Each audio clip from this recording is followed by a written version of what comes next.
लोकसभा चुनाव 2024 के exit poll के आंकड़े देश के सामने हैं। सभी पोल्स के मुताबिक बीजेपी प्रचंड बहुमत के साथ जीत की हैट्रिक लगाने जा रही है। इस वीडियो में हम बात करेंगे लोकसभा सीटों की संख्या के आधार पर देश के सबसे बड़े सूबे उत्तर प्रदेश की। एग्जिट पोल्स के मुताबिक उत्तर प्रदेश में बीजेपी के नेतृत्व वाले एनडीए को इस बार फायदा मिल सकता है, लेकिन यूपी की वो सीटें कौन सी हैं जहां बीजेपी को झटका लग सकता है, बताएंगे इस वीडियो में। बने रहिए हमारे साथ। उत्तर प्रदेश में लोकसभा की 80 सीटें हैं। इंडिया न्यूज डी डायनेमिक्स के एग्जिट पोल में एनडीए को 69 सीटें और इंडिया गठबंधन को 11 सीटें मिलने का अनुमान जताया गया है। जन की बात ने एनडीए को 68 से 74 सीटें और इंडिया गठबंधन को 6 से 12 सीटें जीतने का अनुमान जताया है। न्यूज नेशन ने एनडीए को 67 सीटें और इंडिया गठबंधन को 10 सीटें मिलने की संभावना जताई है। रिपब्लिक भारत मैट्रिक्स के एग्जिट पोल के मुताबिक एनडीए को 69 से 74 सीटें तो इंडिया गठबंधन के खाते में सिर्फ 6 से 11 सीटें मिलने की संभावना है। इसके अलावा रिपब्लिक टीवी और पी मार्क के एग्जिट पोल में एनडीए को 69 सीटें और इंडिया गठबंधन को 11 सीटें मिलती दिखाई दे रही हैं। एनडीटीवी के पोल ऑफ पोल्स के मुताबिक बीजेपी और उसके सहयोगी दल उत्तर प्रदेश में 68 सीटें जीत सकते हैं। सपा और कांग्रेस का गठबंधन 12 सीटें जीत सकता है।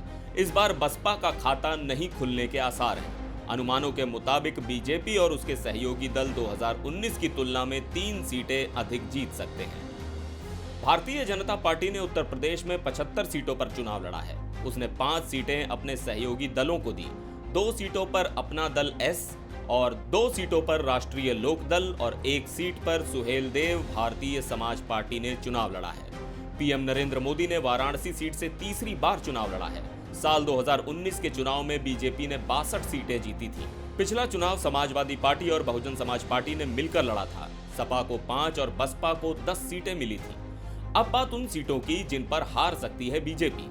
एग्जिट पोल्स के मुताबिक कन्नौज, मैनपुरी, अमेठी, रायबरेली, आजमगढ़, संभल, जौनपुर, घोसी, गाजीपुर समेत 10 सीटों पर सपा और कांग्रेस की बढ़त का अनुमान जताया गया है। वहीं 5 से 10 सीटों पर इंडिया गठबंधन एनडीए को तगड़ी टक्कर देती दिख रही है। स्कूल ऑफ पॉलिटिक्स की ओर से सीटवार सर्वे रिपोर्ट जारी की गई है। इसके मुताबिक कन्नौज सीट से समाजवादी पार्टी के मुखिया अखिलेश यादव जीतते नजर आ रहे हैं। उनके सामने मैदान में बीजेपी की ओर से सुब्रत पाठक मैदान में हैं। अगर बात करें मैनपुरी सीट की तो अखिलेश यादव की पत्नी डिंपल यादव बीजेपी के ठाकुर जयवीर सिंह को मात देती नजर आ रही हैं। फिरोजाबाद से बीजेपी के विश्वदीप सिंह को हराकर समाजवादी पार्टी के अक्षय यादव एक बार फिर सीट पर कब्जा जमा सकते हैं। वहीं आजमगढ़ में दिनेश लाल यादव निरहुआ को हार का सामना करना पड़ सकता है, यानी आजमगढ़ से सपा के धर्मेंद्र यादव इस बार संसद तक पहुंच सकते हैं।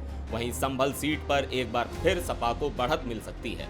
संभल में समाजवादी पार्टी के जियाउर रहमान और बीजेपी के परमेश्वर लाल सैनी के बीच मुकाबला है। जौनपुर सीट पर भी बीजेपी को हार का मुंह देखना पड़ सकता है। जौनपुर से बीजेपी के कृपाशंकर सिंह को समाजवादी पार्टी के बाबू सिंह कुशवाहा पटखनी दे सकते हैं। योगी सरकार में मंत्री ओम प्रकाश राजभर के बेटे अरविंद राजभर घोसी सीट पर हारते दिख रहे हैं। घोसी में अरविंद राजभर का मुकाबला समाजवादी पार्टी के राजीव राय से है। गाजीपुर में समाजवादी पार्टी के अफजाल अंसारी बीजेपी के पारस नाथ राय को हराकर एक बार फिर जीत दर्ज करने की स्थिति में दिख रहे हैं। अब बात यूपी की 2 और हॉट सीटों की जहां बीजेपी को लग सकता है झटका, तो ये 2 सीटें हैं अमेठी और रायबरेली। अमेठी में भी भाजपा को झटका लगता दिख रहा है। भाजपा उम्मीदवार और केंद्रीय मंत्री स्मृति ईरानी को कांग्रेस के किशोरी लाल शर्मा से हार झेलनी पड़ सकती है। कांग्रेस सांसद राहुल गांधी केरल की वायनाड सीट के अलावा उत्तर प्रदेश की रायबरेली सीट से भी चुनावी मैदान में उतरे। रायबरेली से बीजेपी ने दिनेश प्रताप सिंह को मैदान में उतारा है। एग्जिट पोल के मुताबिक रायबरेली सीट पर कांग्रेस का ही कब्जा रह सकता है, यानी राहुल गांधी रायबरेली से जीत दर्ज करते नजर आ रहे हैं। एनडीटीवी ऑनलाइन की रिपोर्ट।